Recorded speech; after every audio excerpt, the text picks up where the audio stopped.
आज हम लोग डिस्कस करने वाले हैं रोल ऑफ टेक्नोलॉजी। और ये आपके एनसीईआरटी बुक से पॉइंट नंबर 2.2 था, है ना। टॉपिक आपका 2.2 है, रोल ऑफ टेक्नोलॉजी। आज हम लोग ये पढ़ने वाले हैं कि आखिर ग्लोबलाइजेशन जब हो रहा था, यानी कि जब लोगों का आना जाना एक कंट्री से दूसरे कंट्री, गुड्स का एक्सचेंज, आइडिया का, कल्चर का, कॉस्ट्यूम का, अलग अलग चीज़ों का जब एक्सचेंज हो रहा था, तो उस दौरान टेक्नोलॉजी का क्या रोल था, है ना। ग्लोबलाइजेशन को बढ़ाने के लिए टेक्नोलॉजी का क्या रोल था, इसी के बारे में आज हम लोग पढ़ने वाले हैं। ठीक है, चलिए जानते हैं क्या लिखा हुआ है। सबसे पहला यहाँ पे लिखा हुआ है कि the railways, steamships and the telegraph were important inventions of the 19th century world. अब इसका मतलब क्या हुआ? इसका मतलब ये हो गया कि 19th सेंचुरी में, हालांकि टेक्नोलॉजी तो बहुत सारे थे हमारे पास, है ना, लेकिन 19th सेंचुरी का स्पेशली यदि हम लोग बात करें तो उस समय पे रेलवे, यानी कि रेलवे का ट्रैक बिछ चुका था, रेलगाड़ी आ चुका था। और रेलगाड़ी में भी सबसे खास कौन? रेलगाड़ी तो आ ही गया था, स्टीम शिप आ गया था। स्टीम शिप का मतलब समझते हैं आप? हाँ, स्टीम देखिए, एक होता था स्टीम रेलवे, है ना। एक स्टीम मतलब इंजन होता था रेलगाड़ी वाला, जिसमें कि उसका कोयला हम लोग डालते थे और उसके भाप से वो, यानी कि उसके धुएं से हमारा रेलगाड़ी चलता था। अच्छा, एक आपको मूवी याद दिलाते हैं। मूवी था, हालांकि ऐसा तो बहुत सारा मूवी है, लेकिन जो एक प्रसिद्ध मूवी है वो एक गदर एक प्रेम का था, सनी देओल का। देखा आपने? सनी देओल का एक मूवी है गदर एक प्रेम का था। उसमें उस मूवी को उस इंजन को दिखाया गया है ना। उसमें जब तक आप कोयला डालते रहिएगा, जब तक उसे धुआं निकलता रहेगा, तब तक वो आपका रेलगाड़ी आगे बढ़ता रहेगा। कोयला डालना बंद तो रेलगाड़ी भी बंद, ऐसा होता था। ये तो हो गया हमारा रेलवे के फील्ड में। अब यहाँ पे स्टीम शिप्स मतलब कि जहाज जो पानी में चल रहे थे, पानी में चलने वाला जहाज भी अब धीरे धीरे इंट्रोड्यूस हो रहा था, है ना, वो भी मशीन्स के साथ। समझ रहे बात को? अब मोटर, जनरेटर, ये सारा कुछ लगने के बाद क्या हो रहा था, नए नए जहाज हमारे पानी में उतर रहे थे, तो ये भी हो रहा था। तो रेलवे हमारा हो गया, उसके बाद पानी में चलने वाला बड़े बड़े जहाज हो गए, है ना, वो हो गया। इसके साथ ही साथ टेलीग्राफ। अच्छा, टेलीग्राफ का मतलब क्या समझते हैं आप?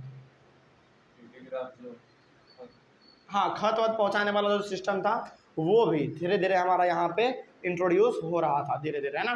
तो ये कुछ 19th सेंचुरी के कुछ खास खास इन्वेंशन है हमारे पास, जो कि टेक्नोलॉजी के मामले में था। जैसे पहला क्या हो गया, रेलवे, उसके बाद स्टीम शिप्स और उसके बाद टेलीग्राफ।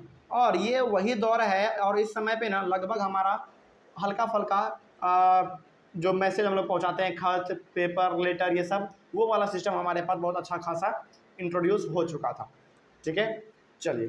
तो आप यहाँ पे ये भी कह सकते हैं कि उस समय पे हल्का फल्का टेलीफोन वाला सुविधा आ गया था। अब वो भी कौन सा टेलीफोन? कौन सा टेलीफोन? जो आज हम लोग स्क्रीन टच यूज करते हैं वो वाला नहीं, लैंडलाइन वाला, है ना। हल्का फल्का लैंडलाइन वाला भी आ गया था उस समय पे।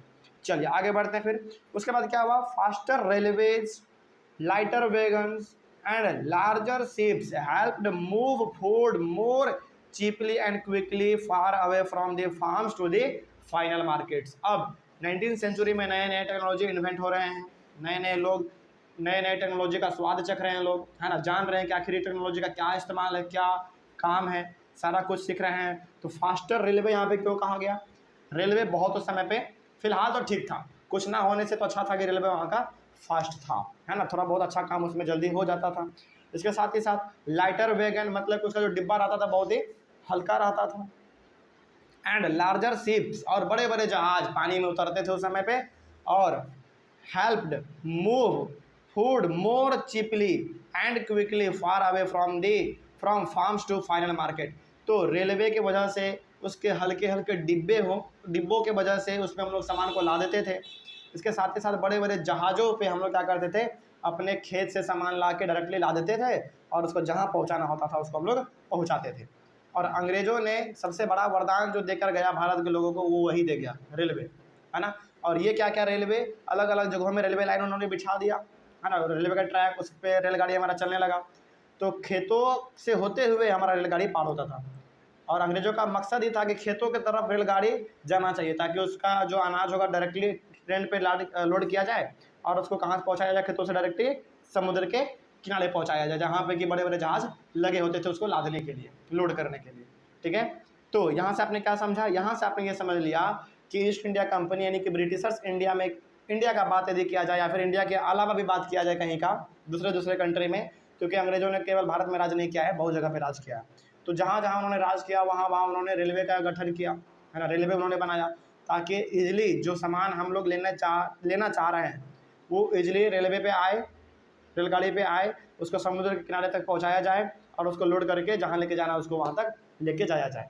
तो मोटा मोटी आप यहाँ से कह सकते हैं कि जब रेलवे का इन्वेंशन किया उन्होंने, ईस्ट इंडिया कंपनी ने अलग अलग जगहों पर, ब्रिटिशर्स ने अलग अलग जगहों पर जब रेलवे का उद्घाटन किया, है ना, उन्होंने जब लाया तो इससे बहुत ज़्यादा फ़ायदा हम लोगों को भी हुआ, साथ ही साथ अंग्रेज़ों को भी बहुत सारा फ़ायदा हुआ। हमको तो फ़ायदा बहुत कम हुआ, लेकिन अंग्रेज़ों को इससे फ़ायदा बहुत ज़्यादा हुआ, है ना, क्योंकि उनका मकसद कुछ और ही था, लूटने का। चलिए आगे बढ़ते हैं फिर। तो यहाँ तक समझ में आ गया, कोई डाउट यहाँ तक? चलिए, ये तो हल्का फुल्का आपने टेक्नोलॉजी का क्या रोल था ये आपने समझ लिया। अब थोड़ा बहुत और पढ़ते हैं टेक्नोलॉजी का और क्या रोल था, है ना, देखा जाए क्या है।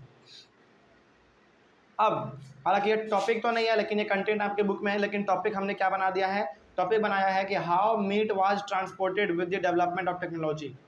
टेक्नोलॉजी आने के बाद मीट का ट्रांसपोर्टेशन कैसे होता था, मीट का, है ना, नॉन वेज का कैसे होता था, जानिए इसके बारे में। Till the 1870s animals were shipped alive from America to Europe and then slaughtered when they arrived there। 1870 तक, 1870 तक जानवरों को अमेरिका से यूरोप लेके जाया जाता था जिंदा, जहाज़ों पे लाद के, है ना, जहाज़ों पे लोड करके जानवरों को अमेरिका से यूरोप लेके जाया जाता था एकदम पूरा जिंदा। ठीक है, और यूरोप जब पहुंचते थे वो जानवर तब उनको काट कर खाया जाता था, है ना, उसको बाज़ारों में बेचा जाता था। लेकिन अब हुआ क्या, but live animals took up a lot of spaceship, many were died in voyage, fell ill, lost weight और बिकम अनफिट टू ईट। लेकिन उस समय पे हालांकि हमारे पास बहुत अच्छे अच्छे बड़े बड़े जहाज़ आ चुके थे, है ना, लेकिन इतना भी नहीं था जितना कि फास्ट आज चलता है। जितना फास्ट आज हमारा जहाज़ चलता है समुद्री वाला, क्या उतना फास्ट पहले के चलते होंगे? नहीं चलते होंगे। हाँ, थोड़ा फास्ट चलता होगा लेकिन उतना भी फास्ट नहीं चलता होगा। और अमेरिका से यूरोप का दूरी जो है ना फिर भी बहुत दूर है, समुद्र से होते हुए आपको गुजरना पड़ता। ठीक है, तो जो हमारा उस समय पे जानवर जिंदा अमेरिका से यूरोप लेकर जाया जाता था, इससे होता क्या था, इससे बहुत समस्या था। इससे समस्या ये था कि जब जिंदा जानवर को आप जहाज़ों पर डालेंगे तो वो क्या करेगा, जगह को ज़्यादा छेकेगा, पहला ये प्रॉब्लम था। उसके बाद फिर क्या था, बहुत सारे जानवर ना रास्ते में मर जाते थे। उतना सारा एकदम कॉम्प्लेक्स जगह में, पेचीदा छोटे मोटे जगह में आपने एकदम हज़ारों हज़ार एकदम जानवर को ठूस दिया है, तो ऑब्वियस सी बात है कि वो मरेंगे ही मरेंगे, है ना। और समुद्र में इतना कुछ है नहीं जो कि आप जानवरों को खाने के लिए दे दें, तो बहुत सारे जानवर मर भी जाते थे। फेल इल, बहुत सारे बीमार भी पड़ जाते थे।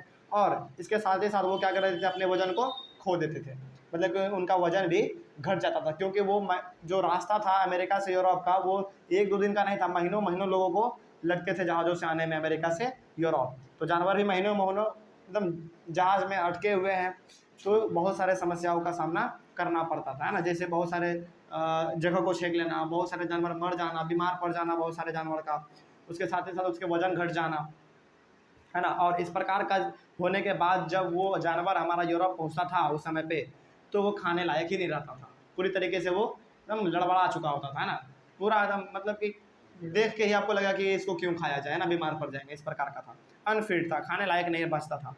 But with the development of a new technology, namely refrigerated ship which enable the transport of perishable foods over long distances. लेकिन जैसे जैसे समय बदला, समय के अनुसार हमारा टेक्नोलॉजी भी बदला, अब जहाज़ों में क्या आने लगा, रेफ्रिजरेटेड शिप आने लगा, मतलब कि जहाज़ों में ही फ्रिज का सुविधा उपलब्ध कराया गया। ऐसा टेक्नोलॉजी उस समय पे आ चुका था।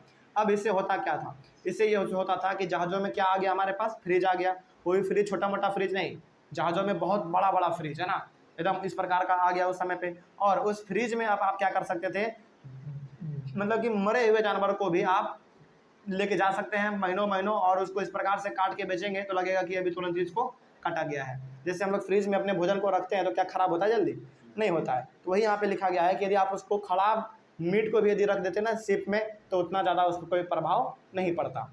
ठीक है, वही लिखा हुआ है कि the transport of perishable foods over long distances. Perishable का मतलब होता है कि जो मर गया है ना, उस वाले फूड को भी अब आप इजिली ट्रांसपोर्ट कर सकते थे, ठीक है। लेकिन अब हुआ क्या, नया टेक्नोलॉजी आने से हुआ क्या, now animals were slaughtered for food at starting point in America, Australia and और New Zealand and then transported to Europe as frozen meat. अब हुआ क्या, अब ये हो गया कि पहले जब टेक्नोलॉजी नहीं था, जब जहाज़ों में फ्रिज नहीं हुआ करते थे, तो उस समय पे जहाज़ों के ऊपर डायरेक्टली जानवर को लोड करता था, है ना। लेकिन जगह बहुत छकता था, बीमार पड़ जाते थे जानवर, मर जाते थे, खाने के लिए वो अनफिट हो जाते थे।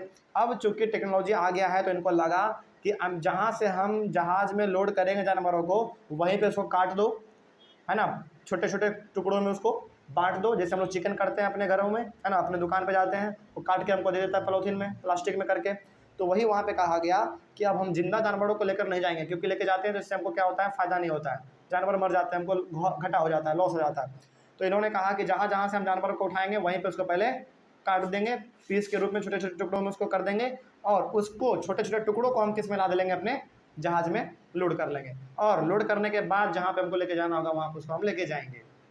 तो कहाँ कहाँ से जानवर को काटा जा रहा था, अमेरिका, ऑस्ट्रेलिया और न्यूजीलैंड, और ट्रांसपोर्ट कहाँ पे हो रहा था, यूरोप में। किस रूप में, फ्रोजन मीट के रूप में, यानी कि बर्फीला मीट के रूप में। जैसे कि आप आज भी मार्केट में जाएंगे ना तो आपको बर्फ़ वाला मछली मिलता है ना, ताकि उसका जो स्वाद है वो उतना ज़्यादा बिगड़े ना, है ना, इसीलिए।